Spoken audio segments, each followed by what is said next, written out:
C'est l'histoire d'un conflit d'une grande violence et dont personne ne voit la fin. L'histoire d'une haine entre deux peuples qui se disputent la même terre depuis des décennies.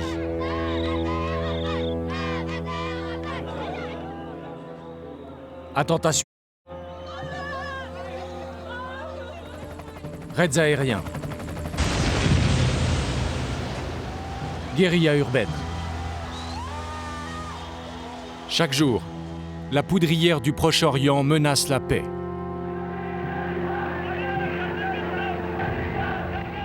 Ce conflit que plus personne ne comprend a commencé il y a un siècle.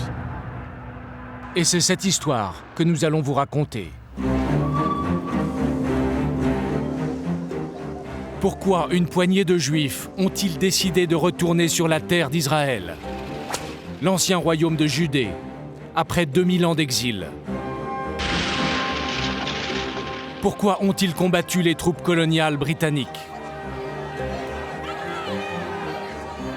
Comment se sont-ils imposés face aux Arabes de Palestine?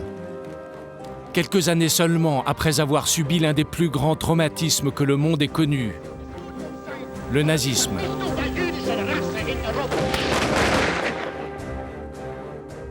Pendant des années, des passionnés de cinéma ont filmé leur aventure. Des Juifs, des Arabes. Leurs films témoignent de la violence, mais aussi de leur vie quotidienne, de leurs espoirs et de leurs rêves. Ces films amateurs, pour vous, nous les avons retrouvés. Avec Bärbel et Ella Weiler, deux petites juives allemandes qui ont échappé de justesse avec leurs parents aux persécutions nazies. Avec la famille Katz, ces juifs d'Europe de l'Est qui ont subi de plein fouet le génocide avant de rejoindre clandestinement l'État d'Israël. Avec les Arens, des militants sionistes, nous allons vous raconter la tragédie et l'odyssée du peuple juif au XXe siècle. Nous serons aussi avec la famille Saïd, des Arabes de Jérusalem. Avec les Khouris, dans la ville de Jaffa, ainsi que plusieurs acteurs du drame palestinien. Nous les suivrons dans leur révolte et sur les routes de l'exil. De l'arrivée d'Hitler au pouvoir en 1933 à la création de l'État d'Israël en 1948, retour sur ces 15 années cruciales qui ont marqué le monde et qui continuent aujourd'hui de peser sur sa destinée.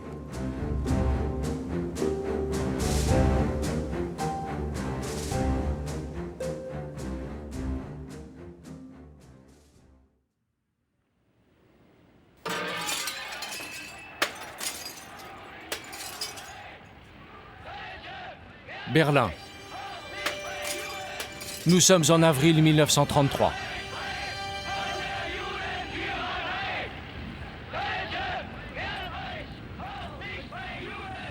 Hitler est au pouvoir depuis 2 mois.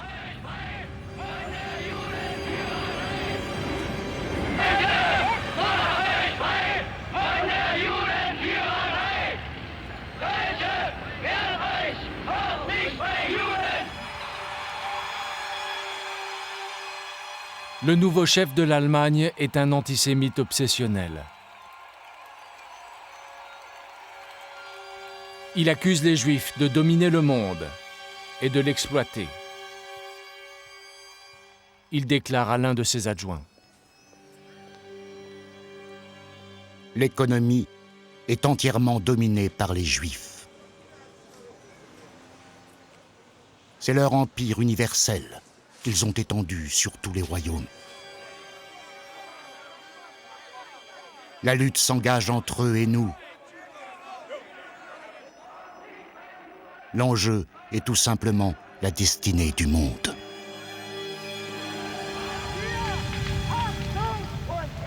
Un mois plus tard, Hitler s'en prend aux écrivains. Il organise des cérémonies nocturnes où l'on brûle les livres écrits par les communistes et les Juifs.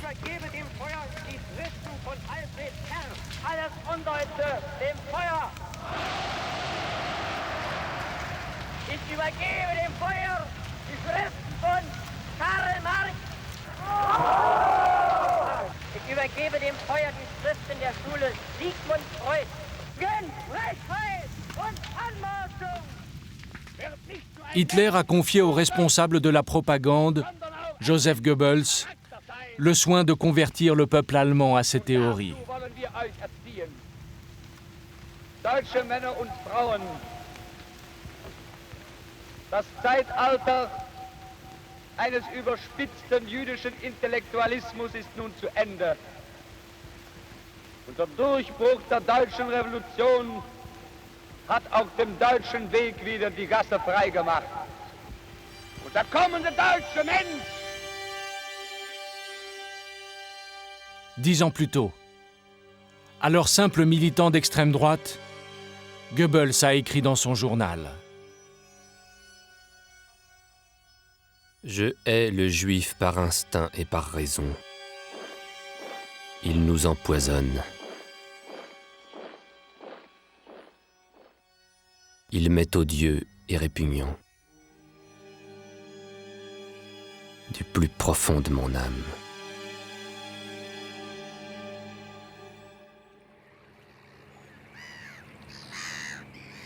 Au même moment, dans les environs de Berlin.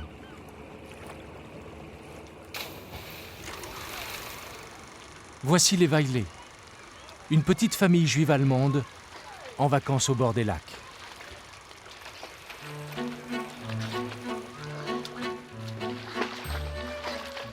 Ce sont eux, les ennemis de Hitler. Le père Friedrich tient la caméra. Il filme sa femme Ilse et les 2 petites filles qu'ils ont eues ensemble, Ella et Bärbel.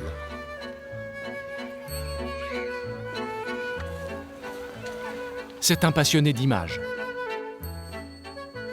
Il a donné à ses filles un appareil de photo pour qu'elles immortalisent le bonheur en famille.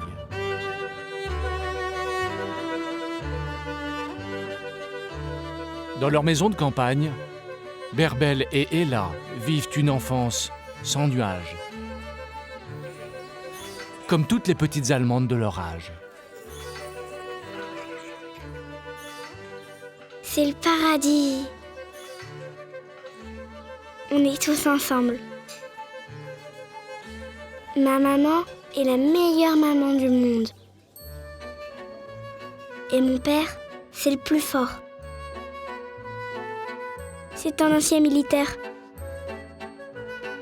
Il a reçu la Croix de Fer pendant la guerre de 14-18.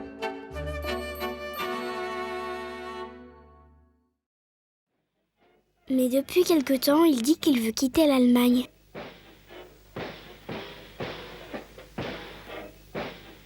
De la fenêtre de l'appartement familial, la petite Ella a récemment assisté à une parade nazie. J'ai peur des soldats qui défilent dans la rue. Papa m'a expliqué qu'ils étaient dangereux.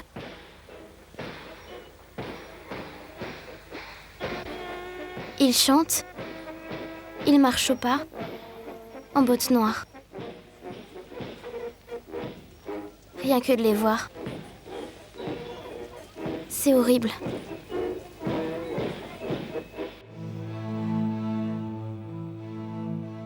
Les Weillet sont très intégrés à la société allemande. La petite Ella va à l'école publique. Mais elle est la seule juive de sa classe. Et depuis l'arrivée au pouvoir des nazis, elle se sent de plus en plus à part. Les autres enfants viennent vers moi et me disent « Juive, juive !» Mon professeur aime les nazis. Il a expliqué à mon père que les juifs n'ont pas le droit d'avoir de très bonnes notes.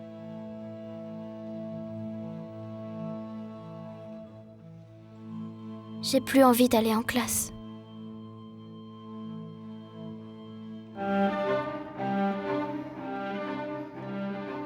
Désignés comme ennemis publics, les Juifs sont pourtant très peu nombreux en Allemagne. Moins de 1% de la population. Moins de 1% en France également. où malgré l'extrême droite, l'un d'entre eux, Léon Blum, s'apprête à former un gouvernement de gauche, le Front populaire. En Europe de l'Ouest, la plupart des Juifs sont parfaitement intégrés. Ils ont obtenu l'égalité des droits avec les autres citoyens au XIXe siècle.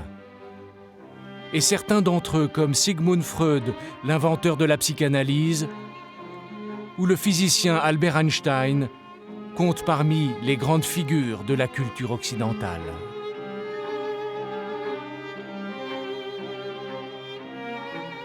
En fait, sur les 11 millions de Juifs d'Europe, la plupart sont ailleurs. Ils sont à l'Est. Regardez ce document exceptionnel, tourné au moment de l'arrivée au pouvoir de Hitler.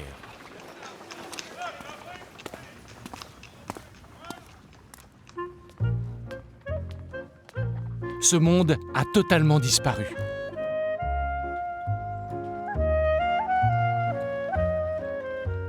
Nous sommes à Munkacs, en Tchécoslovaquie. Ici, les Juifs représentent presque la moitié de la population. Ils vivent en communauté, en exerçant de petits métiers et dans le culte de leur tradition millénaire. Une partie d'entre eux, les Juifs religieux, s'habillent avec des vêtements hérités du XVIIIe siècle. Ils possèdent leur propre langue, le yiddish. Et 3000 ans après Moïse, ils continuent de réciter les prières des Hébreux.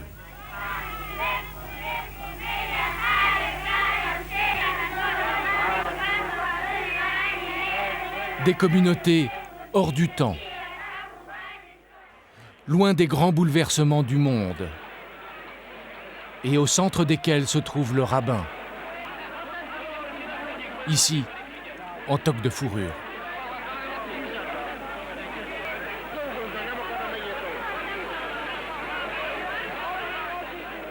Shabbos zoekt aber, Teuses vermeerders, Shabbos durch eine. Sollte ich kann dingen. Sollt halten Shabbos, es gibt so. Man meint die Shabbos mit den Damen, nicht tun im Shabbos, es kommt halten Shabbos.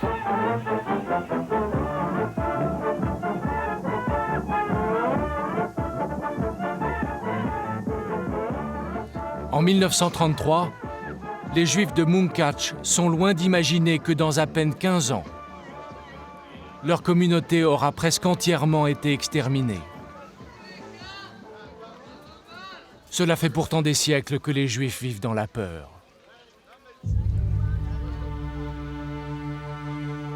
Traditionnellement, en Europe, on les tient responsables de tous les malheurs qui touchent la population. On leur reproche de vivre du travail des autres, d'être des parasites et d'appartenir à une race impure. Et surtout, les chrétiens les jugent responsables de la mort du Christ, il y a 2000 ans. Des accusations absurdes, mais qui entretiennent la haine et provoquent des flambées de violence, des massacres que l'on appelle pogroms, tonnerre en langue russe. La dernière vague de pogroms remonte à la fin de la guerre de 14-18. Quand des milliers d'Ukrainiens nationalistes se sont rués à l'assaut des quartiers juifs et ont massacré des dizaines de milliers de personnes. Un enquêteur, Léon Motzkin, témoigne. Des vieillards et des enfants ont été coupés en morceaux. Des milliers de femmes ont été violées. On a mutilé des victimes de la façon la plus atroce. On leur coupait le bras droit et la jambe gauche. Ou l'inverse. Ici, l'état moral de la population juive se rapproche de la démence.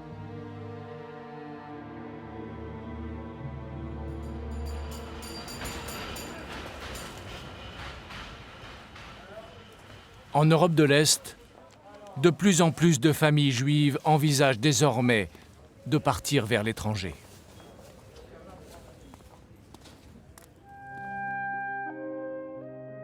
C'est le cas à Kaunas, en Lituanie, de la famille Katz. Des commerçants très intégrés, eux aussi, à la société locale, et établis dans le pays depuis une 50aine d'années. Ce film de famille date de l'année 1929, avant l'arrivée d'Hitler au pouvoir. Voici les grands-parents, Basia et son mari Zemar. Ils se promènent sur les boulevards avec leur petit-fils, Zvi, âgé de 3 ans.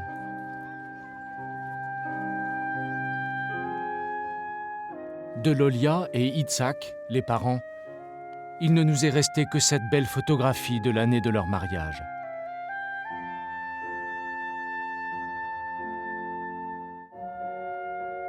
Leur fille est née à 16 ans. Elle s'appelle Dita. Elle perçoit de plus en plus d'angoisse dans sa propre famille. J'ai entendu parler des pogroms de Pologne et d'Ukraine. Mon père a dit récemment à mon grand-père « Prends notre argent et emmène loin d'ici toute la famille. Car les Lituaniens vont bientôt jeter les enfants par les fenêtres. On nous conseille de partir. Mais moi je ne veux pas. Tout le monde m'aime ici. Et la vie est si belle pour moi.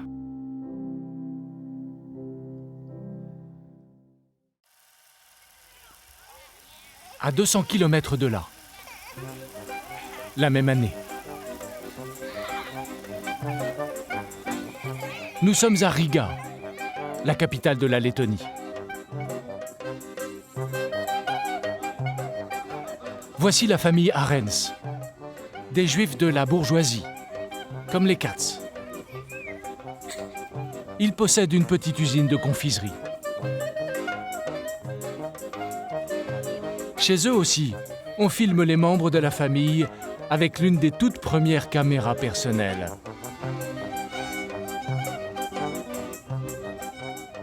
Même sourire de façade, même bonne humeur apparente. Pourtant, chez les Arens, certains ont déjà pris la décision de quitter le pays. C'est le cas de ce garçon de 16 ans qui taquine ses cousines devant la caméra. Il s'appelle Michael.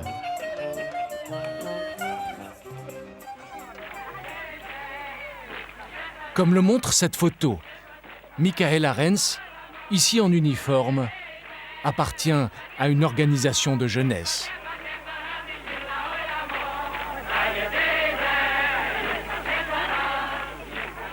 Il fait partie de ces militants juifs qu'on voit de plus en plus en Europe de l'Est, sur les places de village. On les appelle les sionistes. Ils ont adopté un hymne, la Hatikva, ce qui signifie l'espoir en hébreu.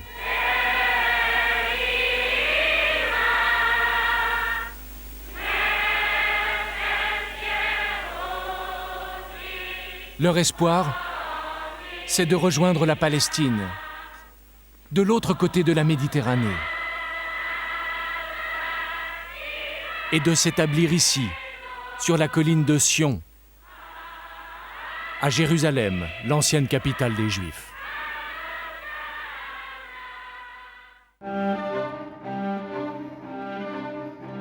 Le sionisme est né au XIXe siècle, bien avant Hitler. Pour le fondateur du mouvement, Théodore Herzl, les Juifs seront toujours menacés. Où qu'ils se trouvent, qu'ils s'intègrent à la société ou qu'ils vivent en tant que minorité, selon leurs traditions. Ils doivent donc se constituer en nation et fonder leur propre patrie où ils pourront se défendre. Entraînement physique, cours d'hébreu.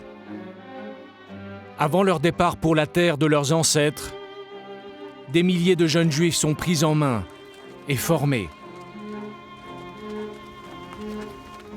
Ils apprennent l'agriculture dans des fermes sionistes. Ce sont eux, les futurs pionniers d'Israël.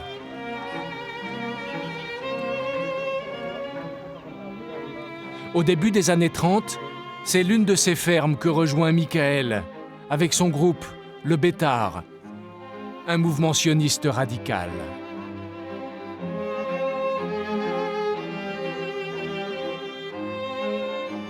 On va dormir sous la tente.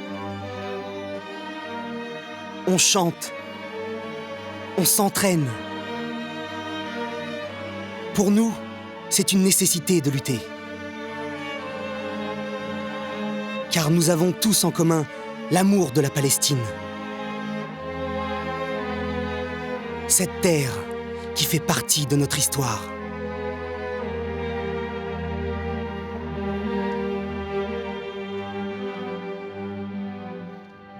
Dans les années 30, ce sont les grandes puissances qui se partagent le Proche-Orient. Après la Première Guerre mondiale, la France s'est vue confier le contrôle du Liban et de la Syrie. Déjà présente en Égypte, la Grande-Bretagne administre la Transjordanie et la Palestine.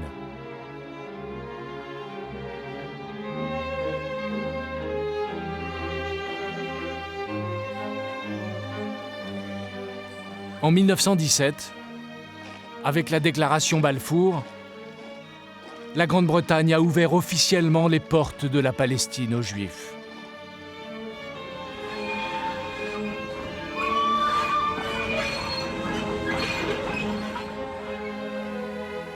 Et chaque année, des milliers d'entre eux débarquent en terre promise avec leurs familles et quelques affaires qu'ils ont pu emporter avec eux.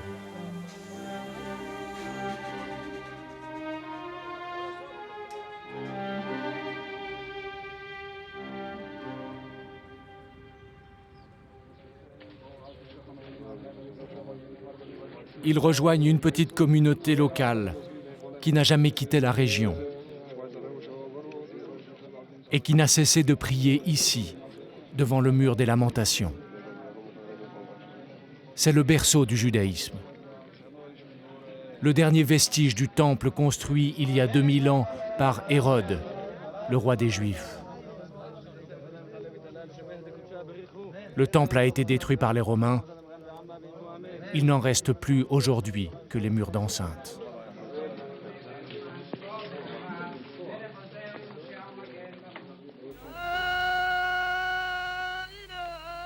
Quelques mètres au-dessus du mur, les musulmans ont construit l'un de leurs plus beaux édifices religieux. D'après le Coran, c'est d'ici que le prophète Mahomet a gagné le paradis au 7e siècle, après Jésus-Christ.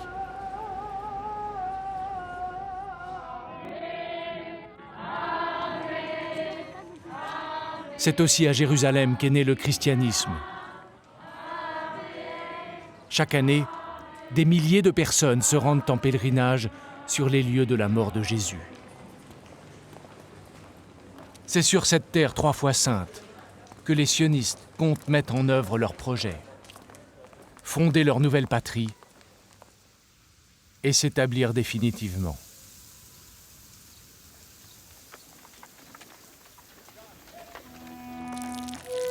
Partout, en Palestine, ils fondent des villages agricoles d'un type nouveau, les kibbutz.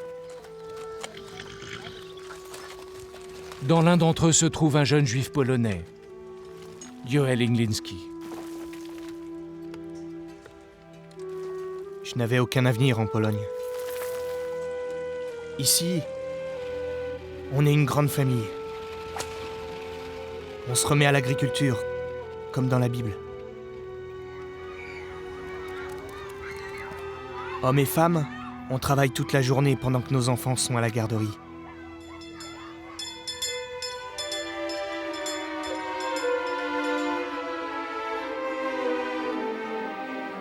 Au kibbutz, on est tous égaux. On partage tout. Chacun verse son salaire à la collectivité. Et on prend toutes nos décisions en commun.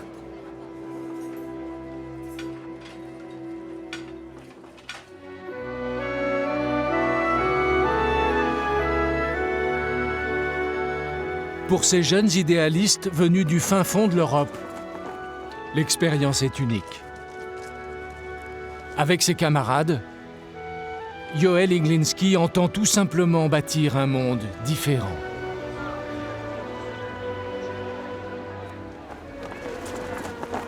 On s'est engagé à construire le socialisme. Le drapeau rouge flotte sur le kibbutz. On admire Herzl, Léon Blum et Marx. On est des révolutionnaires. Et on sait qu'on va changer le monde.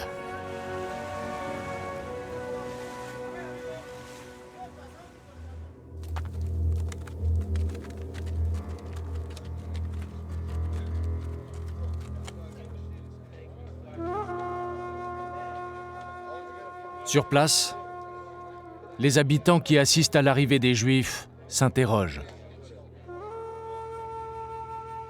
Que veulent les sionistes? Jusqu'où ira la colonisation des terres?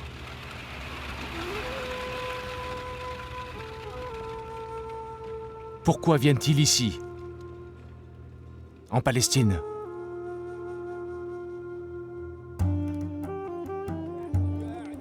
Dans les années 30, les Arabes de Palestine sont au nombre de 1 million. Ils représentent les 2/3 de la population et sont répartis sur tout le territoire, dans des centaines de villes et de villages.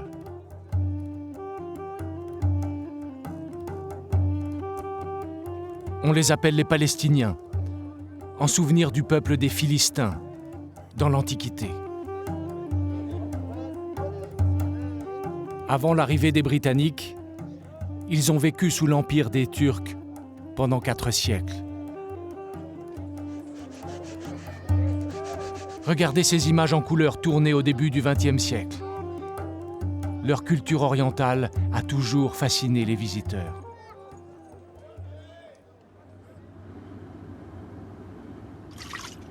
Une partie d'entre eux sont des Bédouins. Ils vivent dans le désert, avec leurs troupeaux.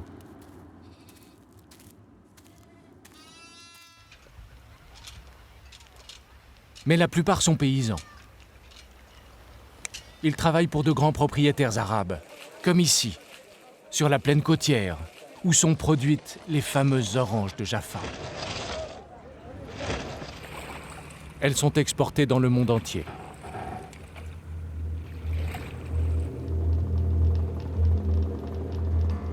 Depuis plusieurs années déjà, une partie de ces propriétaires arabes acceptent de vendre leurs terres aux sionistes.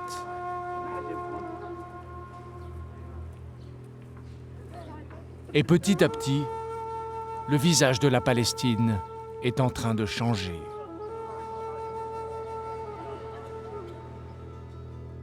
En 1935, les Juifs représentent déjà 30% de la population. Ils ont créé des dizaines de villages le long de la côte et au nord.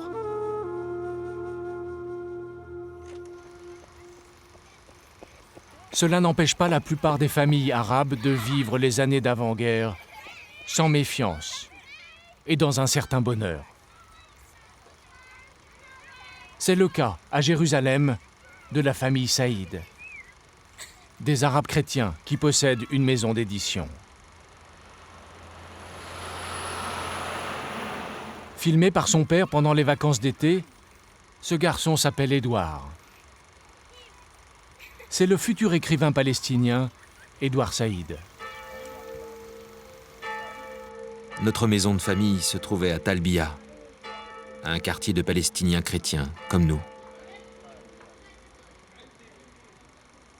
L'imposante villa de 2 étages avait de nombreuses chambres et un joli jardin dans lequel mes 2 plus jeunes cousins, mes sœurs et moi pouvions jouer. C'était une période idyllique. Sur leurs films de famille, rien ne laisse encore à penser que cette période idyllique est sur le point de se terminer.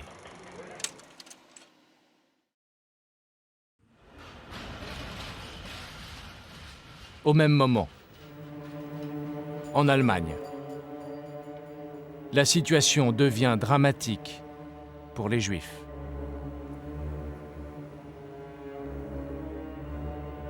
Les nazis, qui cherchent à créer un pays ethniquement pur, multiplient les provocations. Et les inscriptions antisémites s'étalent dans tout le pays.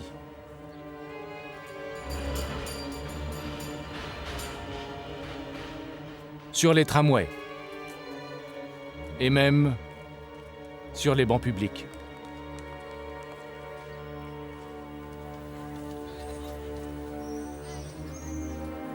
Au congrès de Nuremberg, en 1935, les nazis décident d'exclure officiellement les Juifs de la communauté nationale. Schließungen zwischen Juden und Staatsangehörigen deutschen oder artverwandten Blutes sind verboten.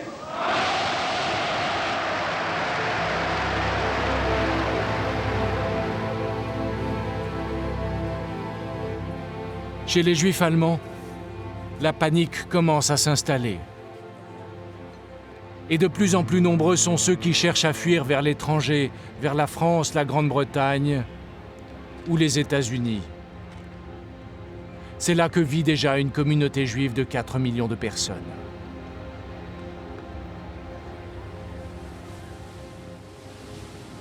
Mais les visas pour les pays occidentaux sont accordés au compte-gouttes. Du coup, plus de 100 000 Juifs allemands choisissent la Palestine, où les portes de l'immigration leur sont encore ouvertes.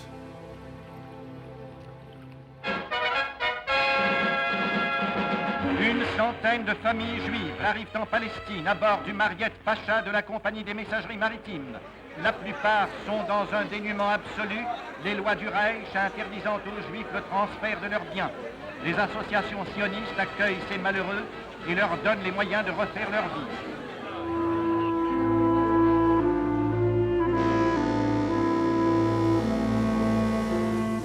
Parmi les passagers du Mariette Pacha se trouvent les Weillet, notre famille juive de Berlin.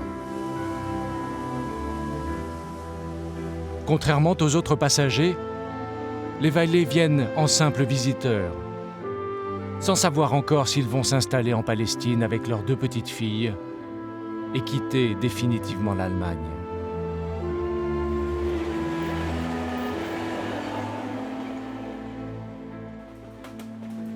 Ils continuent de filmer avec leur caméra personnelle.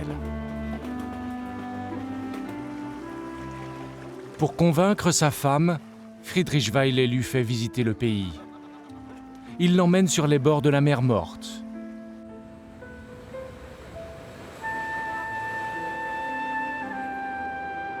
Il visite Tel Aviv, cette métropole juive de 130 000 habitants sortie de terre en moins de 20 ans.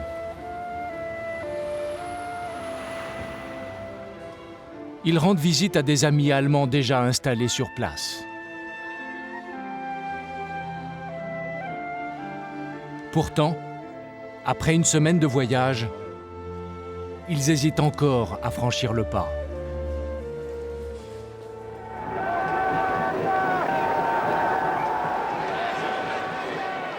À Jérusalem, ils ont trouvé une ville en pleine ébullition, proche de la révolte.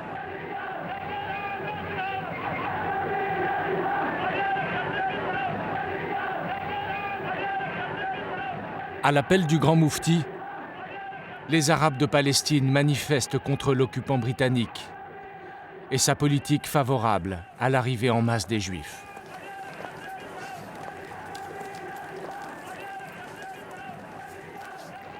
L'un de leurs porte-parole explique.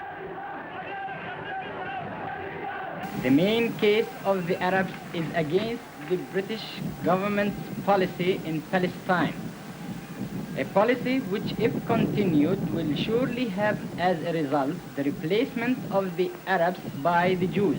The Arabs, who decided on a general and a complete strike until the total and immediate stoppage of Jewish immigration is brought about and until the government introduces an essential change in its present policy.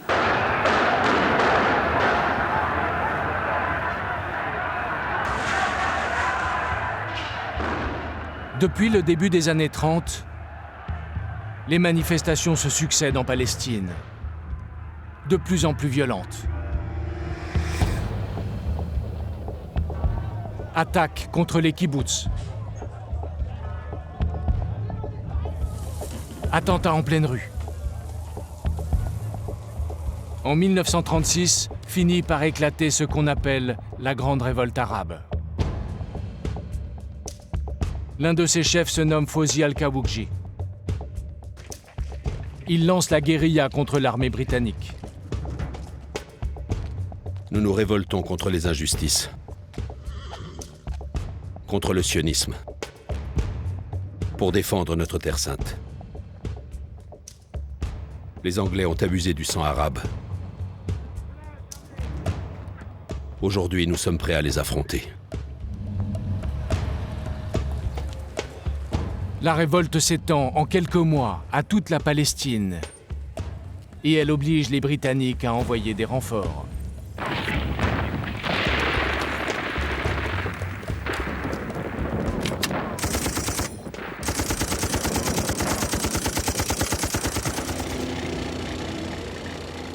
La répression est implacable.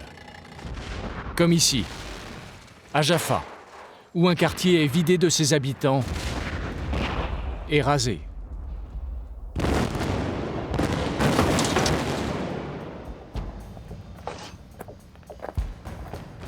Il faut 2 ans à l'armée britannique pour mater la révolte. Mais ce n'est que provisoire.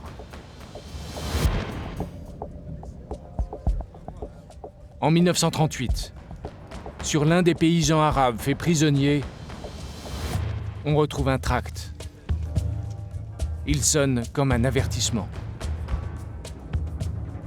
Aujourd'hui, vous essayez cruellement de nous dépouiller de nos droits, de nos maisons, de notre honneur. Sachez que jamais, avant d'avoir conquis notre liberté, nous ne rendrons les armes.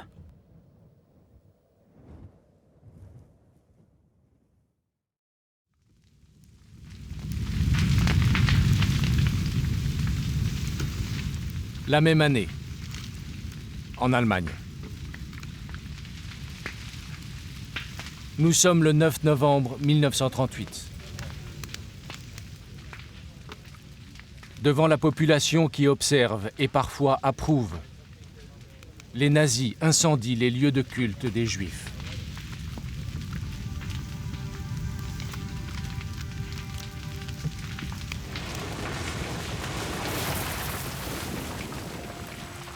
C'est la nuit de cristal. Un gigantesque pogrom au cours duquel 8000 boutiques sont saccagées et une centaine de Juifs assassinés.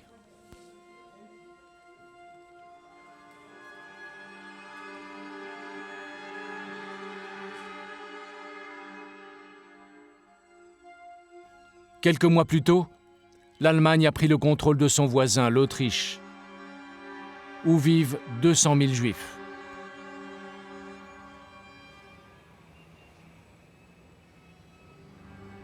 Dans un nouveau déchaînement d'antisémitisme, la tension augmente brusquement en Europe et le risque d'une nouvelle guerre mondiale se rapproche.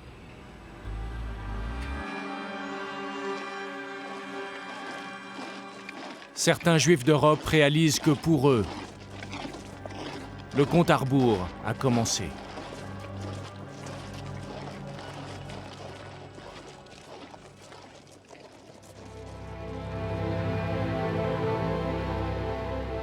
Peu avant la nuit de cristal, les Weillet ont pris la décision de quitter définitivement Berlin et d'émigrer en Palestine. Sur les photos prises avant le départ, les parents tentent de faire bonne figure, mais Friedrich note dans son journal : Nous passons les derniers jours dans la peur. Jusqu'au bout, j'ai craint que la Gestapo nous réclame une formalité supplémentaire. La dernière nuit, ma mère a cru suffoquer à l'idée de notre départ. La mère de Friedrich, Ida, a décidé de rester en Allemagne. Elle tente de rassurer ses petites filles. Les nazis, faut pas s'inquiéter. On les a juste pour un moment. Tout ça, vous verrez, ça passera.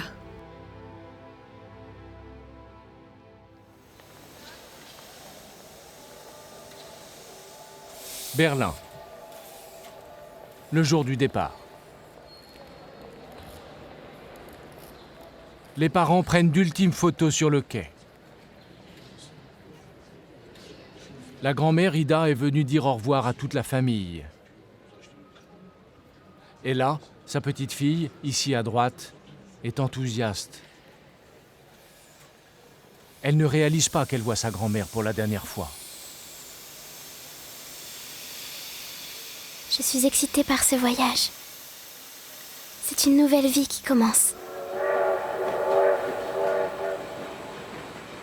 On traverse l'Autriche, où Hitler vient de prendre le pouvoir. On passe les Alpes. C'est la première fois que je vois de ces grandes montagnes. Et puis ça y est, on se retrouve en Italie. Les nazis avec leur méchanceté sont derrière nous.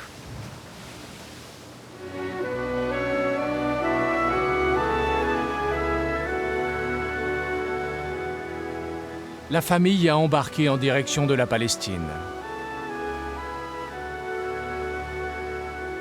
Notre bateau s'appelle le Jérusalem. Pour passer le temps, maman fait du tricot. Et moi, je les délivre toute la journée.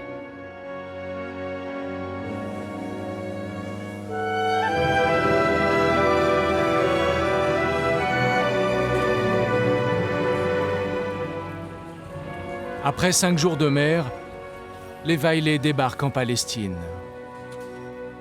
Les parents ont choisi de s'installer dans une petite maison au nord de Tel Aviv, où ils pensent que leurs 2 filles pourront grandir en sécurité. Ils apprendront bientôt qu'ils sont parmi les derniers à avoir pu rejoindre la Palestine.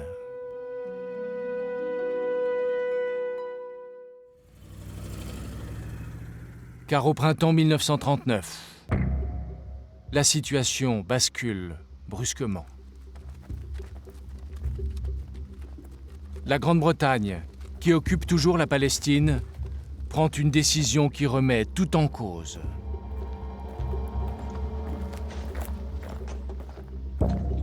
Pour se ménager le soutien des Arabes dans la prochaine guerre contre Hitler, les Britanniques décident de cesser de soutenir le sionisme, de limiter le nombre des visas d'entrée aux Juifs, ainsi que les achats de terres. Une décision catastrophique pour les sionistes, qui comptaient faire émigrer des millions de Juifs d'Europe avant le déclenchement de la guerre. Leur chef, en Palestine, David Ben-Gourion, choisit alors à son tour de passer en force.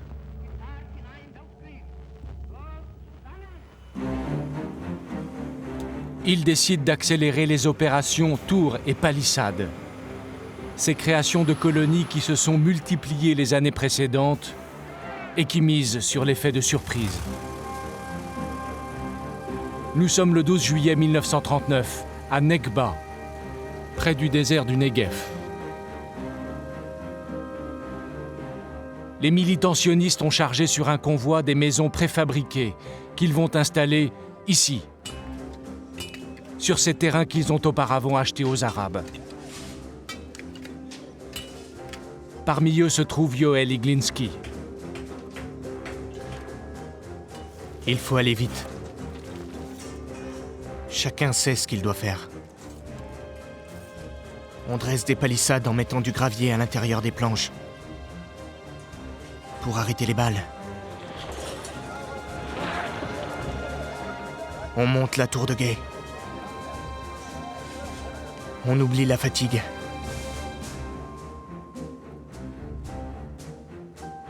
Car nous sommes les soldats de la révolution sioniste. Et on sait qu'on fait quelque chose de plus grand que nous.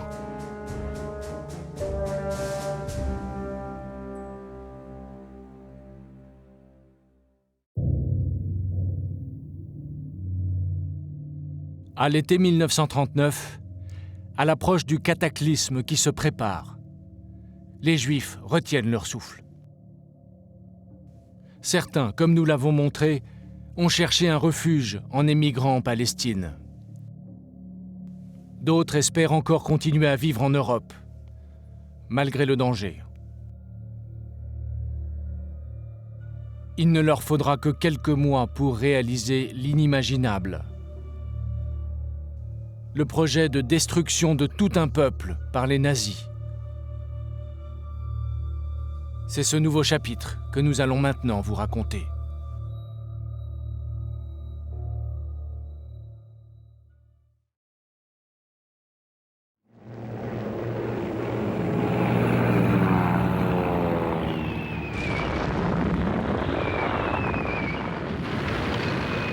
« 1er septembre 1939.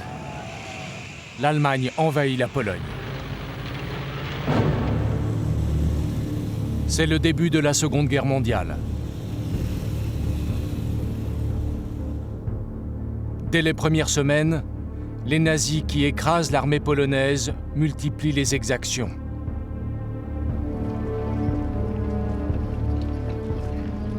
Travail forcé. Coups. Humiliation.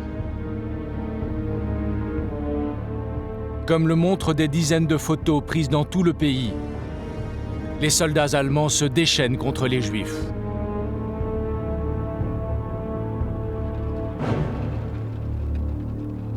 Hitler a ordonné de regrouper les Juifs polonais, hommes, femmes et enfants, dans des quartiers qui leur sont réservés.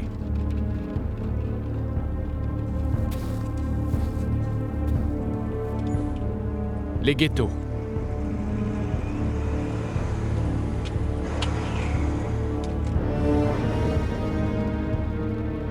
C'est ici que les nazis ont choisi d'isoler leurs futures victimes du reste du monde. De les affamer peu à peu. Avant bientôt de décider de les assassiner en masse.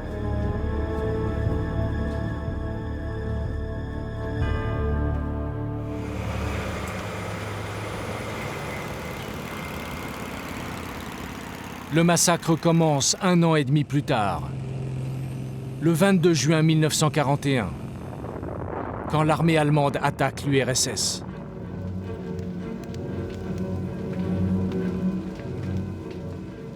Une offensive foudroyante qui, en quelques jours, repousse les soviétiques sur des centaines de kilomètres.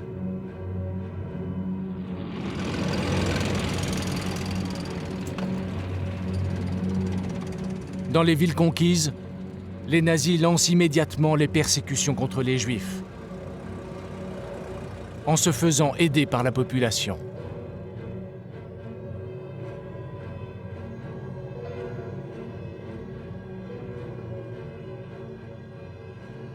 Partout, comme ici à Złotów, des nationalistes pro-allemands, des militants d'extrême droite et des repris de justice lancent des pogroms sous les encouragements des Allemands.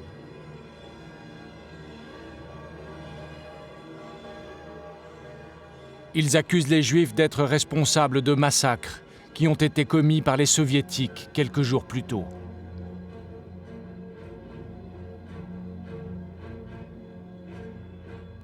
À Lvov, en Ukraine, un soldat allemand filme la foule et les miliciens ukrainiens.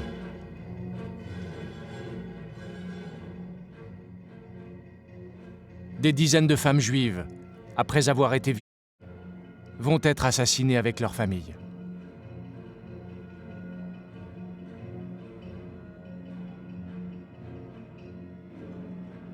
Un sergent SS, Felix Landau, pourtant farouchement antisémite, est surpris par ce déchaînement de violence.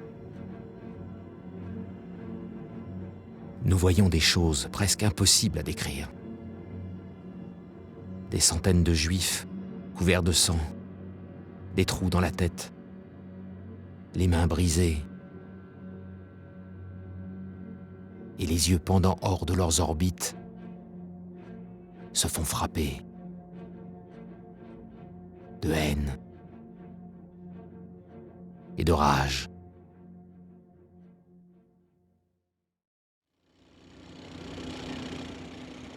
En quelques heures, le massacre s'étend à des dizaines de villes.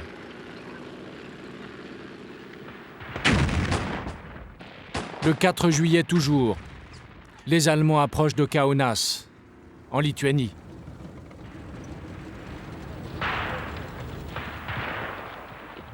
Kaunas. C'est ici que vit Dieter Katz et toute sa famille. Vous vous rappelez ce film tourné 12 ans plus tôt, en 1929.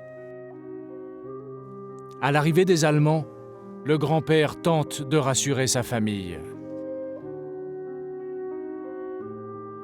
N'ayez pas peur des Allemands. Je les ai connus pendant la Première Guerre mondiale. Ce sont des gens civilisés. Pourtant, dès les premières heures, son propre fils Itzhak disparaît au coin d'une rue. La suite, c'est un caporal allemand qui la raconte. Des Lituaniens, avec des bâtons et des pieds de biche, frappent les Juifs au sol, sur le crâne ou sur le visage, sans distinction. Ils reçoivent des coups jusqu'à ce qu'ils ne montrent plus aucun signe de vie. En 3 quarts d'heure, celui qu'on présente comme le bourreau de la ville a tué une 50aine de personnes. Tout autour, les Allemands regardent le spectacle.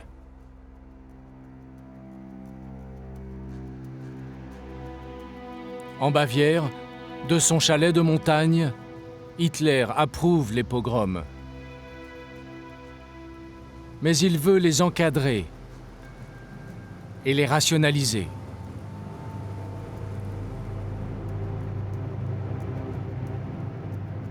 Il a chargé Heinrich Himmler, le chef des SS, ici à gauche, de monter des unités spéciales, les Einsatzgruppen.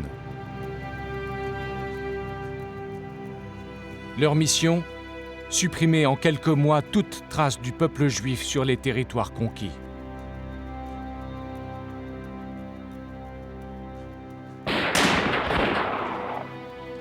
Les Einsatzgruppen fusilleront les Juifs directement dans des fosses communes.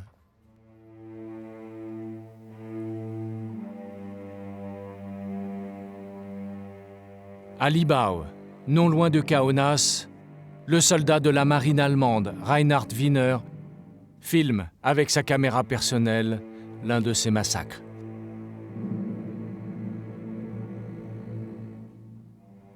Un camion arrive. Les gardes forcent les Juifs à sauter à terre. Il y a parmi eux des hommes faibles et des malades. Ils s'entraident mutuellement.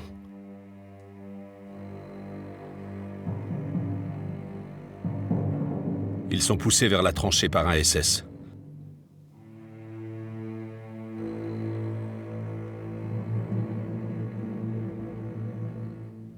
Quand ils arrivent dans la tranchée, ils doivent marcher sur les corps recouverts de sable. Le peloton d'exécution se tient devant eux. On leur demande de se retourner, en attendant que le groupe suivant arrive.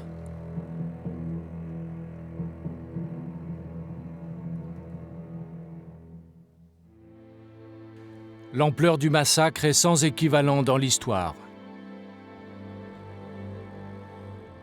En 6 mois, les Einsatzgruppen assassinent 1 demi-million de Juifs. Devant ses troupes, Himmler donne la consigne.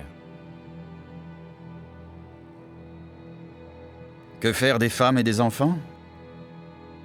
Je pense qu'on ne peut pas exterminer les hommes et en même temps laisser leurs enfants devenir adultes pour qu'ils se vengent plus tard sur nos enfants et nos petits-enfants.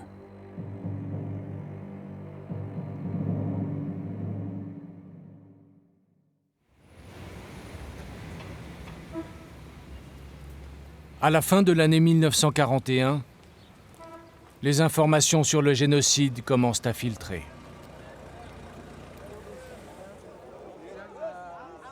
En Palestine, la population arabe reste à l'écart du conflit. Même si son chef spirituel, le grand moufti de Jérusalem, exilé par les Britanniques, a choisi de collaborer avec Hitler. Il a levé un régiment de musulmans bosniaques pro-nazis.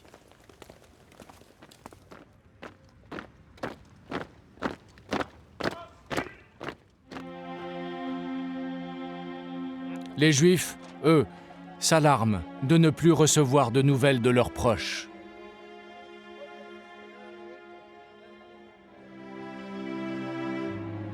C'est le cas de Michael Arens, le jeune sioniste de Riga qui est arrivé en Palestine en 1938 et qui s'est enrôlé dans la police. Il ignore que sa mère, restée en Lettonie, a été tuée dès les premiers jours de l'offensive allemande.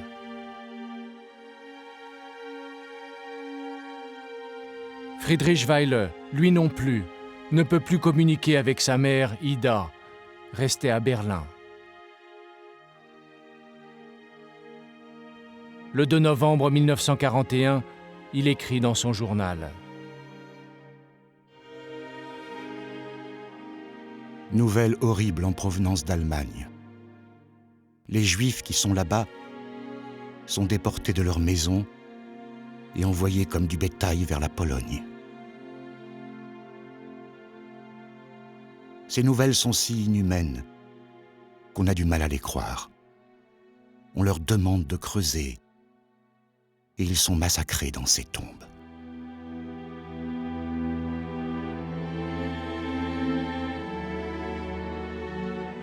En novembre 1941, Ida Weile, la grand-mère, a déjà été déportée à l'Est. Elle se trouve ici, à Lodz, en Pologne, avec 140 000 autres Juifs.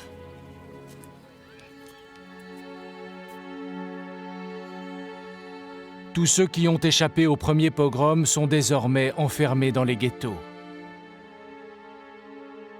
C'est le cas à Kaunas de Dita Katz.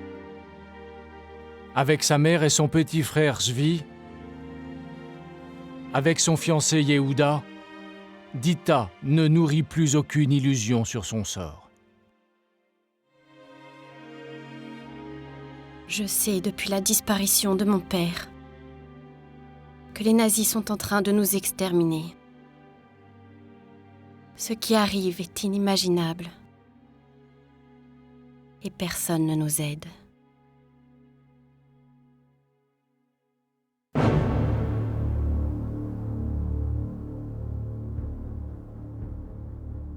À la fin de l'année 1941, les nazis, qui occupent presque toute l'Europe, lancent la solution finale.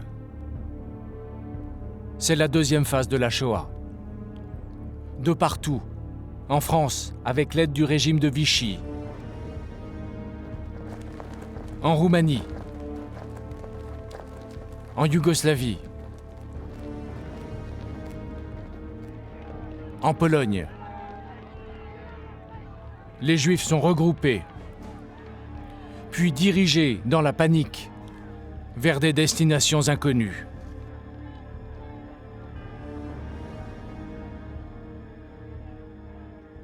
C'est de Hollande, au camp de transit de Westerbork, que nous est resté le témoignage le plus précis de la déportation des Juifs. Ces images ont été prises par des soldats allemands. Ce sont des documents uniques. Chaque matin, un train embarque plusieurs milliers de personnes vers l'Est. Une infirmière juive, Eti Ilsoum, assiste au départ.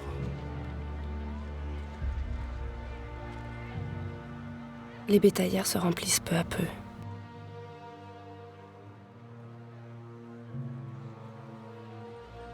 Je vois transporter une personne âgée au dernier stade de la maladie et qui dit la prière des morts. Et les bébés, avec leurs petits cris perçants qu'on a arrachés à leur berceau.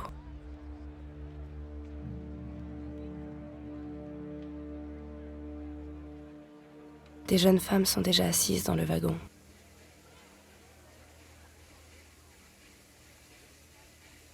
Ces portes vont-elles vraiment se fermer? Hélas, oui. Les minces ouvertures laissent encore entrevoir des visages.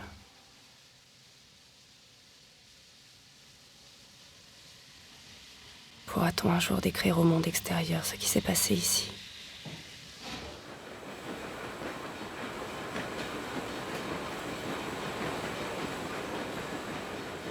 Pour que le monde réalise la tragédie qui a touché le peuple juif, il faudra attendre encore 2 ans.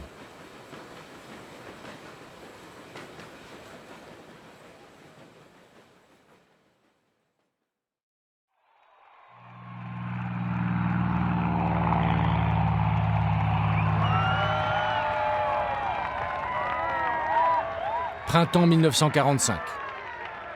La fin de la Seconde Guerre mondiale.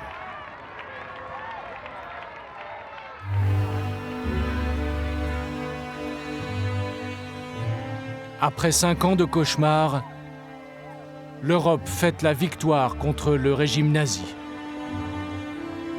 L'un des pires que le monde ait connu.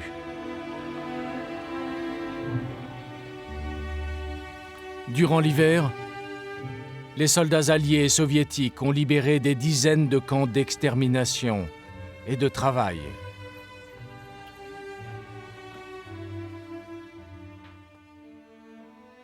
Majdanek, Auschwitz, Bergen-Belsen.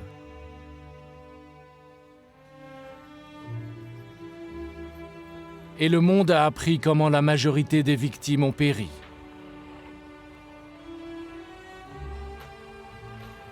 Dans des chambres à gaz et des fours crématoires qui brûlent parfois encore lorsque les camps sont libérés.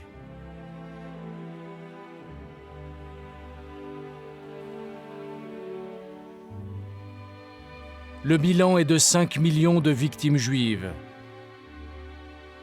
6 millions, apprend-on un peu plus tard.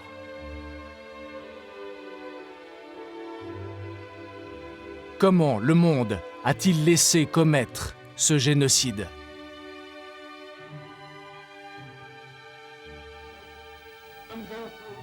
À une réunion du Congrès juif mondial, l'un des responsables du mouvement sioniste, Nahum Goldman, laisse éclater sa colère.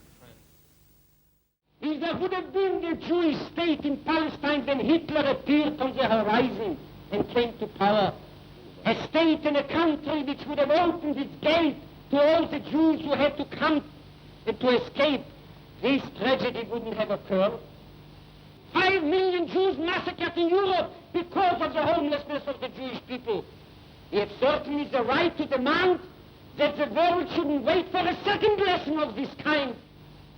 The real solution of the Jewish problem cannot be brought about unless the Jewish people will be given the right and will be helped by the United Nations to establish Palestine once and for all as its own Jewish homeland.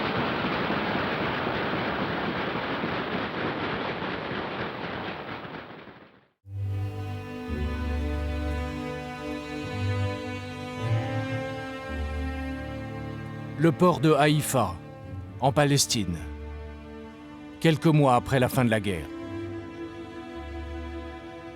Sur des bateaux de fortune, parfois sur le point de sombrer, les premiers rescapés des camps rejoignent la Terre Sainte. Sur l'un de ces bateaux se trouve un juif polonais, Garcher Rabinowicz.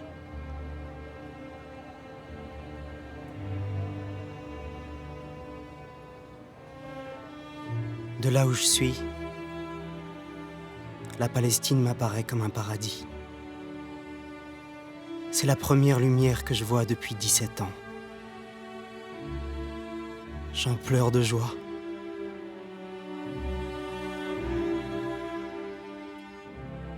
Vous savez ce que ça fait d'être accueilli quelque part? Après avoir été haï et chassé de pays en pays?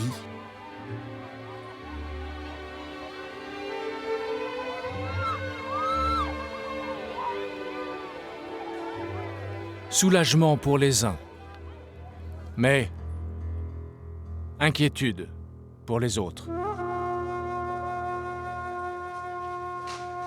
Devant l'arrivée des rescapés juifs d'Europe, de nouveau, les Arabes de Palestine protestent. À Jaffa, un adolescent, Youssef Shaker, pose la question.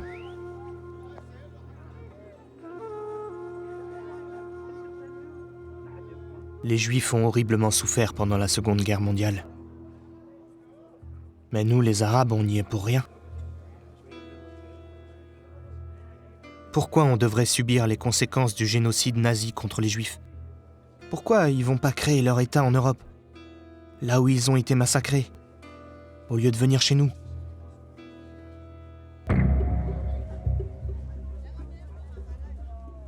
Pour dissuader toute nouvelle révolte arabe, la Grande-Bretagne continue d'appliquer sa politique d'avant-guerre. Elle interdit aux Juifs de se rendre en Palestine, mais cette fois, elle fait arrêter tous les immigrants sans papier et les regroupe dans des camps. Après les camps de la mort nazie, les rescapés de la Shoah connaissent maintenant les camps de prisonniers britanniques. Ils ne vont pas tarder à réagir.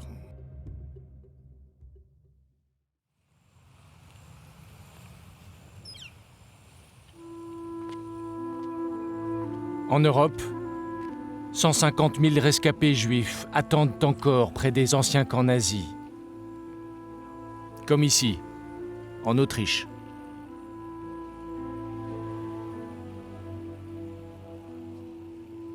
Ils hésitent à retourner en Pologne ou en Russie, où ils craignent de retrouver l'antisémitisme qu'ils ont toujours connu.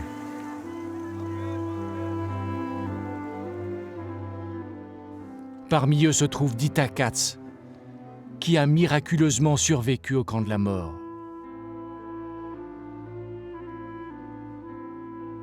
Malgré la mort de son père en 1941 et celle de son mari en 1944, Dita choisit de revenir dans sa ville natale, en Lituanie, où elle espère retrouver ses amis d'avant-guerre et refaire sa vie.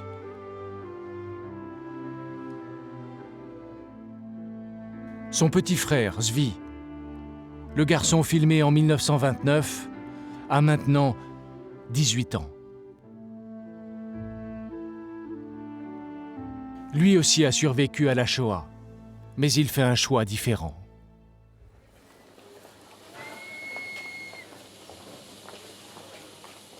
Avec sa mère, il décide de se rendre en Palestine. Pour contourner l'interdiction britannique, il a pris contact avec une filière clandestine. Et ce sont des agents sionistes qui vont le faire traverser toute l'Europe, sans papier d'identité et sans visa.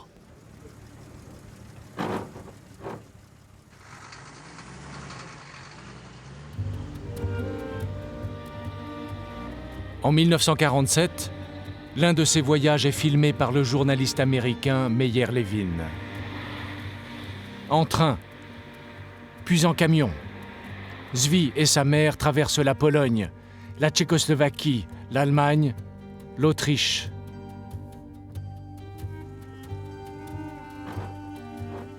Après plusieurs semaines de voyage, ils sont déposés au pied des Alpes avec un groupe de réfugiés. Et c'est à pied qu'ils vont passer illégalement la frontière italienne. Il y a avec nous des femmes et des enfants. Mais rien ne pourra nous empêcher de rejoindre la Palestine. Nous sommes à 2700 mètres d'altitude. Maman ne faiblit pas. On se sent sûr de nous.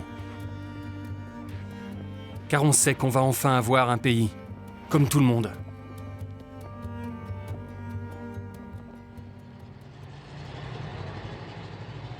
De l'autre côté de la frontière, ils embarquent dans la région de Rome, de nuit, sur un navire clandestin. C'est d'ici que, par dizaines, des navires emmènent les Juifs vers la Palestine pour les débarquer sur une plage déserte.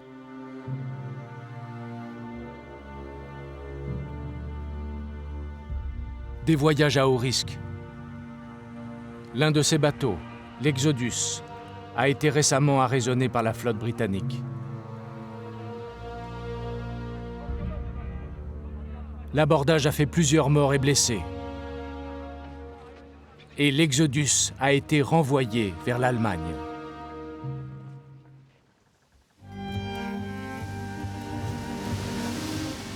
Cette fois-ci, les sionistes veulent prendre toutes les précautions.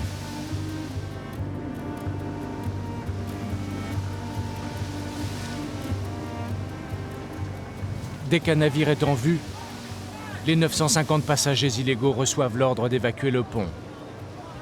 Et ils se réfugient dans les cales.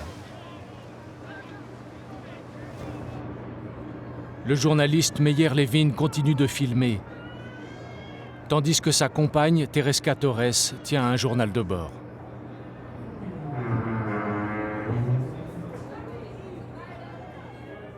Ce bateau est un radeau de la Méduse moderne. Il n'y a presque pas d'air, ni lumière, seulement une odeur irrespirable. Les femmes, souvent hystériques, s'évanouissent. Vers 1h du matin est né un petit garçon. La mère a crié à tue-tête pendant 2 heures.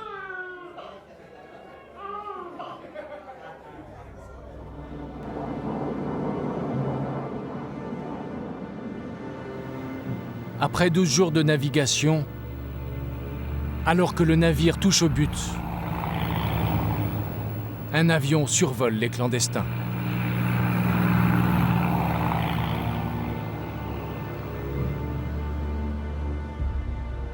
Il est suivi par un navire de guerre britannique qui s'approche et ordonne de stopper les machines.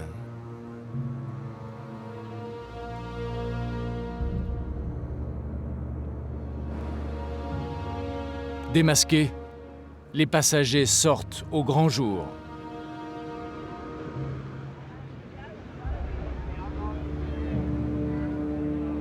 Pour eux, comme le note Teresa Torres dans son journal, le rêve s'arrête quand les soldats anglais prennent le contrôle du navire. Nous vivons les dernières heures du bateau. À mesure que nous approchons de Haïfa, la ville se lève devant nous, si belle et interdite à ces pauvres gens. Une compagnie de soldats armés et casqués nous attend sur le quai.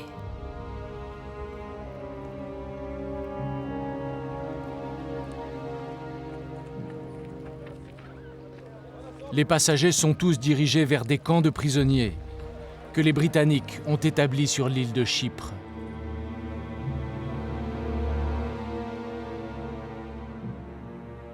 C'est là, enfermés derrière de nouveaux barbelés, que Zvi Katz et sa mère vont passer plusieurs mois. Pour eux, et pour les militants sionistes, la situation est devenue insupportable.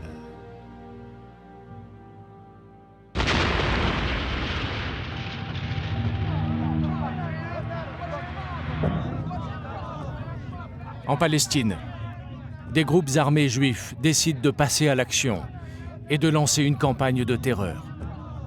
Des attentats d'une extrême violence qui visent à faire plier les Anglais et à les chasser de Palestine.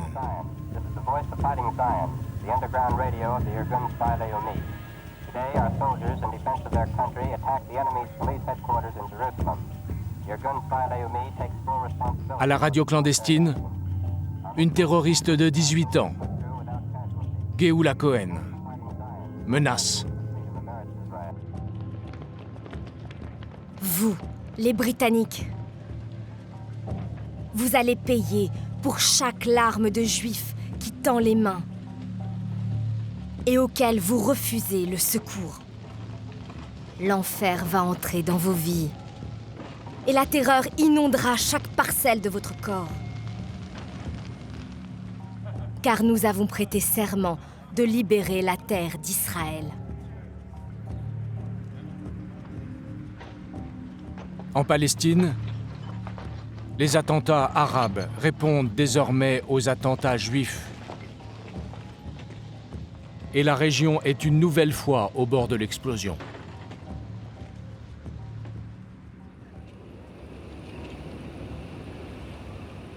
C'est alors que parvient de New York une nouvelle qui change tout. Nous sommes le 29 novembre 1947, au siège des Nations Unies. Ce jour-là doit se tenir une assemblée générale extraordinaire. L'une de celles qui vont marquer l'histoire. Commission d'enquête. Audition publique. Discours.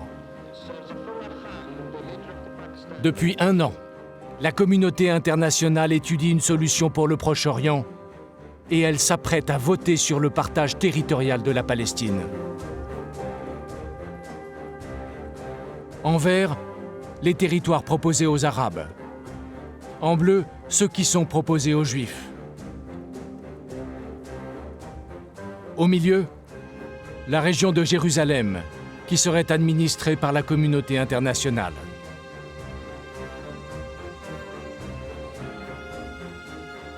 Les sionistes ont accepté le partage.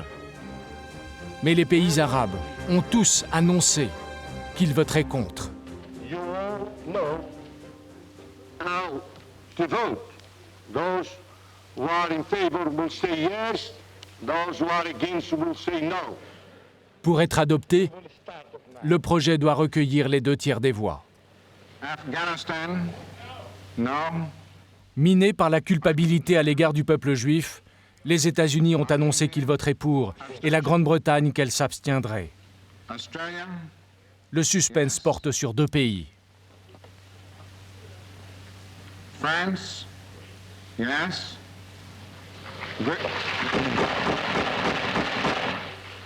I call on the public. Tentée jusqu'au bout par l'abstention, la France vient de donner un coup de pouce aux sionistes. Elle est suivie par l'Union soviétique. Soviet Union, yes. C'est inattendu. Mais les grandes puissances font basculer le vote. Yes. Uruguay, yes. The resolution of the DUC Committee for Palestine was adopted by 33 votes, 13 against, 10 abstentions.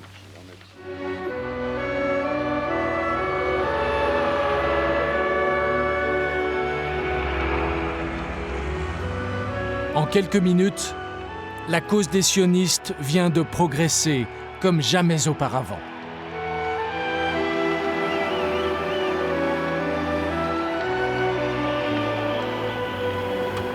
Dans la foule de Tel Aviv, qui explose de joie à l'annonce de la nouvelle, se trouve la jeune berlinoise Bärbel Weiler.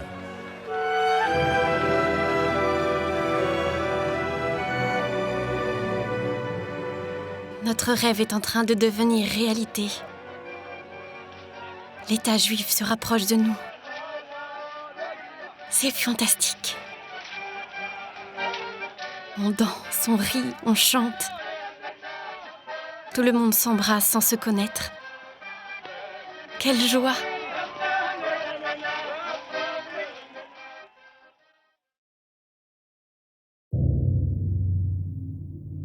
Ils ont franchi les frontières clandestinement, rejoint leur terre promise sur des navires de fortune. Ils disposent maintenant du soutien de la communauté internationale. À la fin de l'année 1947, les sionistes semblent près du but. Les deux peuples vont-ils maintenant réussir à s'entendre? Selon l'ONU, le partage doit être suivi de 2 États séparés. L'un juif, l'autre arabe.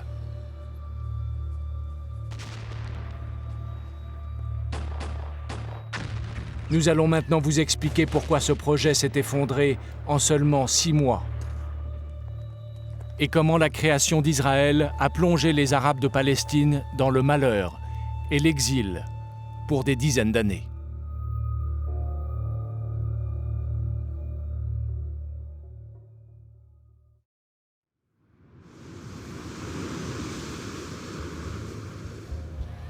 « 30 novembre 1947, au lendemain du vote de l'ONU.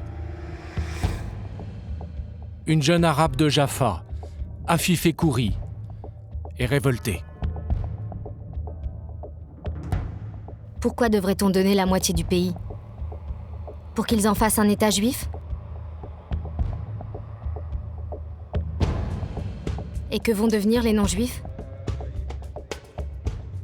Maintenant, il n'y a plus qu'une solution. Se battre.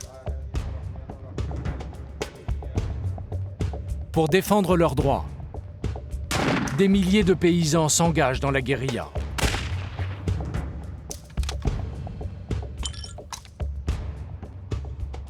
L'un de leurs chefs est Fawzi El-Kawoukji, l'un des héros de la grande révolte arabe de 1936. Il n'a que quelques semaines pour entraîner ses troupes. Mes soldats n'ont que des armes sommaires, qu'ils ont achetées eux-mêmes.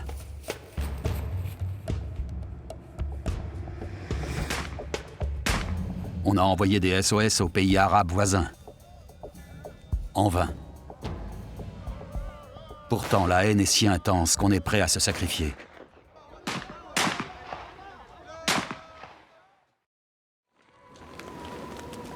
Dans le camp d'en face, la Haganah, la future armée d'Israël, s'entraîne depuis des mois. Encadrée de vétérans de la Seconde Guerre mondiale, elle est composée de jeunes recrues très motivés.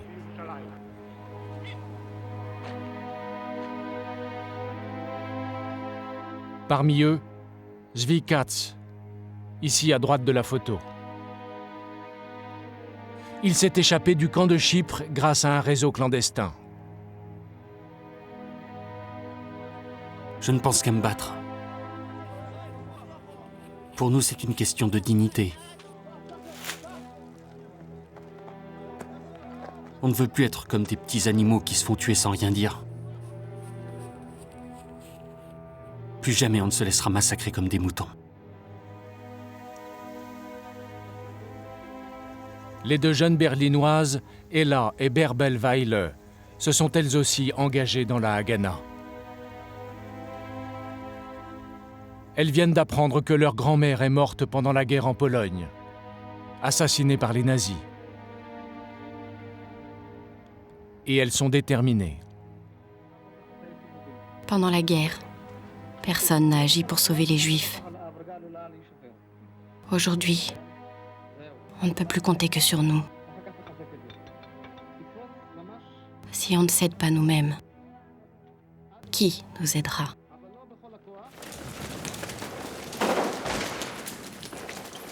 Au printemps 1948, Fawzi El-Kawoukji et les autres chefs arabes lancent leurs troupes à l'assaut des positions juives. L'une des cibles est le kibboutz de Mishmar HaEmek, le point de passage de la Galilée vers Tel Aviv.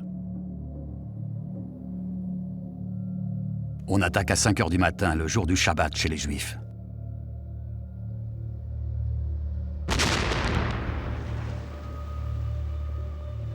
Je donne l'ordre de tirer au canon pour détruire le plus grand nombre de maisons possible. Ils ont l'air d'avoir beaucoup de pertes.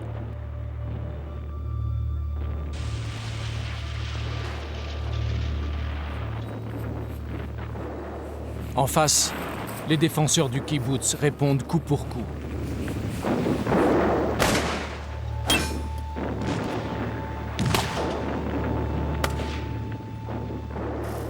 L'un d'entre eux, Yoel Lotan, filme les combats. On essaie de repousser l'ennemi. Et on espère tenir jusqu'à l'arrivée des renforts. Heureusement, au bout de quelques jours, des soldats de la Haganah finissent par nous rejoindre, par les collines, en provenance d'Haïfa.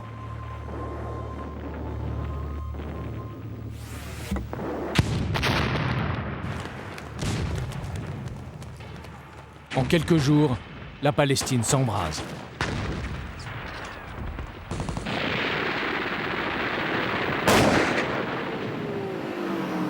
Offensive, contre-offensive. La Haganah, mieux organisée que l'armée arabe, parvient dès les premières semaines à prendre le dessus et à faire des milliers de prisonniers.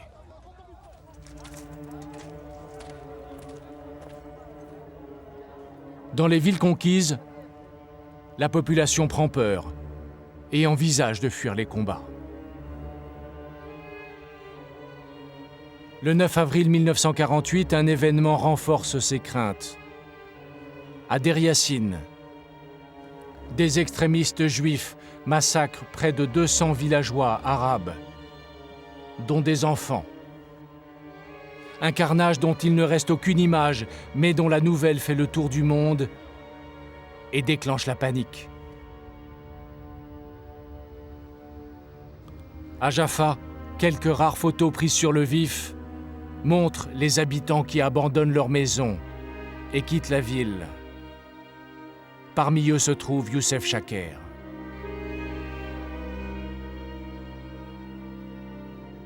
On a entendu parler de Deir Yassin à la radio. On a entendu que les pays arabes allaient venir nous secourir. En attendant, on préfère partir. Je monte dans un camion.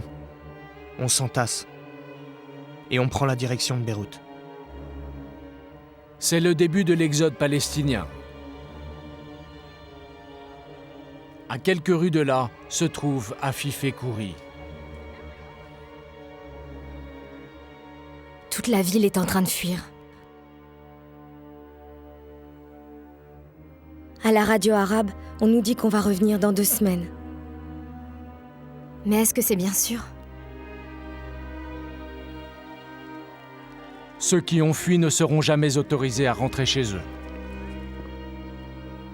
Désormais, la ville de Jaffa, désertée de ses habitants, sera considérée officiellement comme une ville israélienne.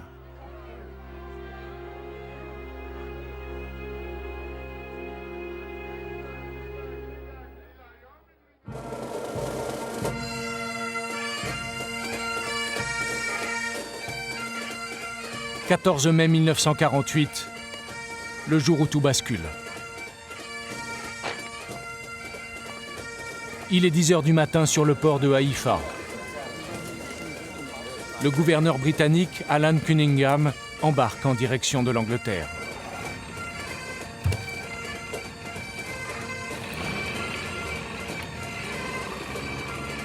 La Grande-Bretagne, qui met fin à 3 décennies de présence en Palestine, laisse les deux camps face à face.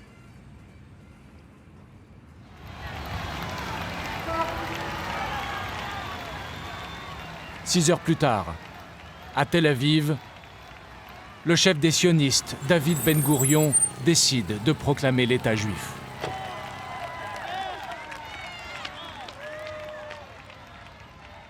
ביום סיום המנדט הבריטי על ארץ ישראל, מתוקף זכותנו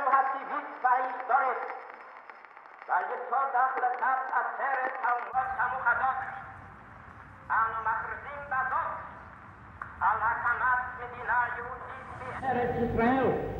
Hi Medinat Israël.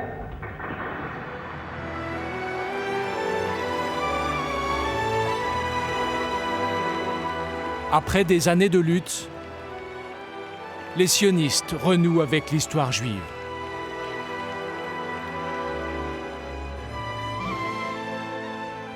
Derrière leur drapeau va se ranger une minorité des Arabes de Palestine. 150 000 personnes qui choisissent de rester sur place et qui deviendront citoyens israéliens. Ils représentent, aujourd'hui, 60 ans plus tard, 20% de la population.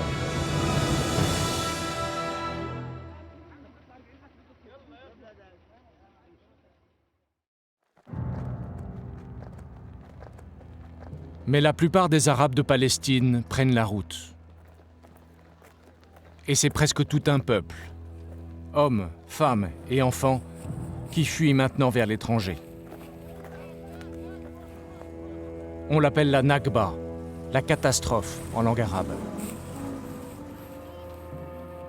L'exode qui a commencé en avril après le massacre de Der Yassin va toucher plus de 700 000 personnes, les 2/3 de la population arabe.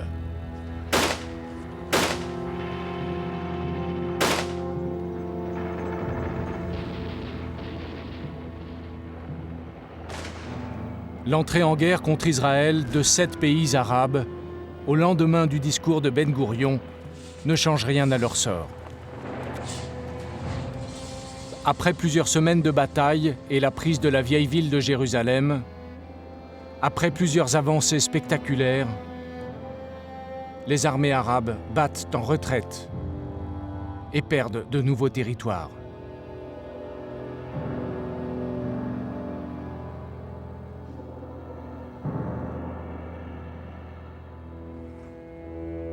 Une situation qui renforce encore le flot de réfugiés palestiniens. Selon les dernières recherches historiques menées en Israël, la moitié aurait été expulsée de force par les soldats israéliens.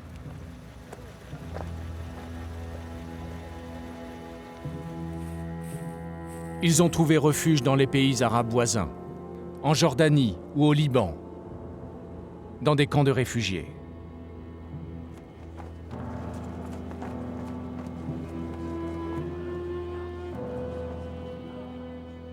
Parmi eux se trouve Abou Hicham, 19 ans.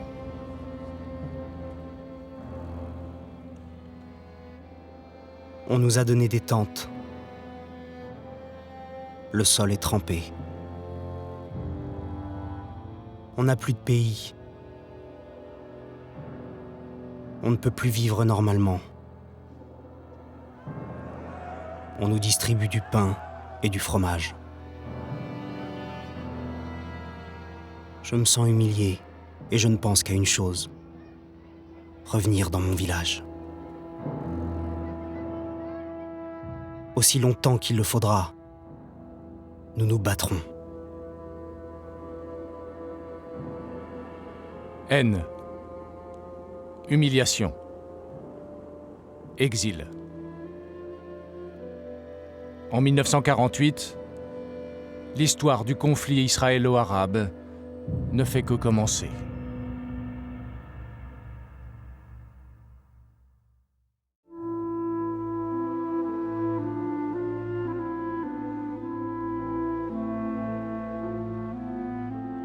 Aujourd'hui, Abou Hicham, 78 ans, a toujours le statut de réfugié.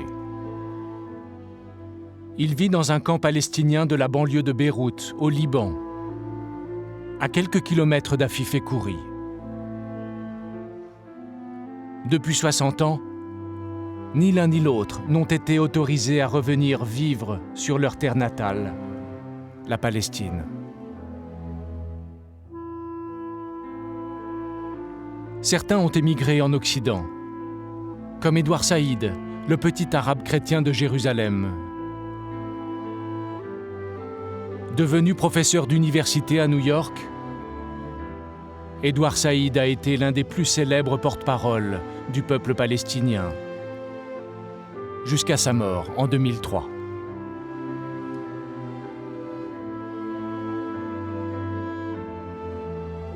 En face, en Israël, tous ont tenté de refaire leur vie, malgré le traumatisme de la Seconde Guerre mondiale.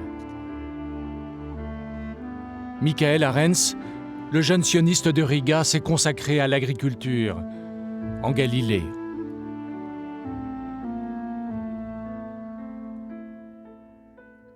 Très marquée par ses souvenirs d'enfance, la petite berlinoise Ella Weile s'est mariée avec un juif venu d'Allemagne, comme elle. Ils ont eu 2 enfants.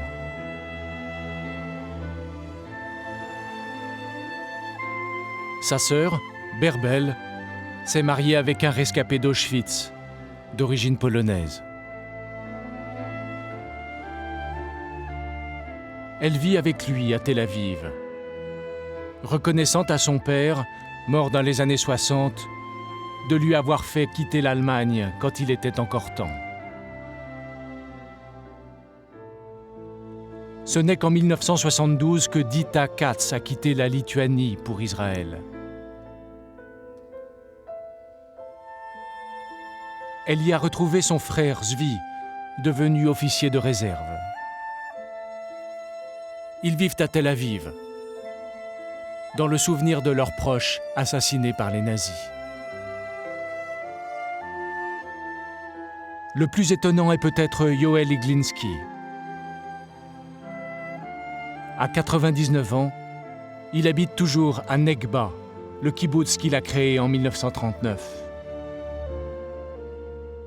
Plus que jamais, il reste fidèle à l'idéal socialiste de sa jeunesse.